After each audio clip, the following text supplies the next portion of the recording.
Andun sa taas. Pagkatapos ng maulan na ronda. Ayan. Kung makikita nyo naman, basang-basa yung mga kalapati nga natin. Ayan. Makakala mo naligo. Ayan, konti lang din yung pinakakain ko nga dyan. So kung napapansin nyo, yung pagkain nga natin, may munggo, may sap.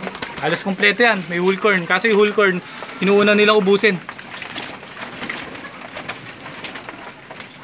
Ayan, ganyan lang ginagawa natin. Tapos, ayan, nakita nyo, ito medyo magay mata. Ayan yung laging una nating blue bar.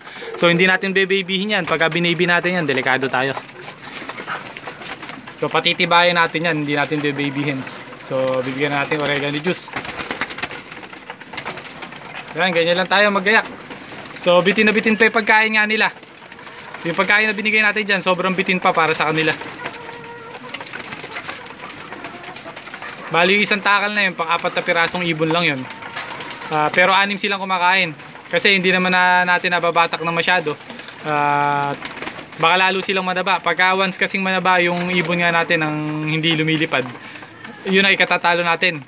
Kumbaga sa tao or sa mga athlete, pag nanaba ka nang hindi ka nag-e-exercise, hihina yung ano mo, hihina. Kumbaga hindi ka ganun kalakas, so baka tumukod sila or humanap ng mga dadapuan. So ganun yung magiging mangyayari sa kanila.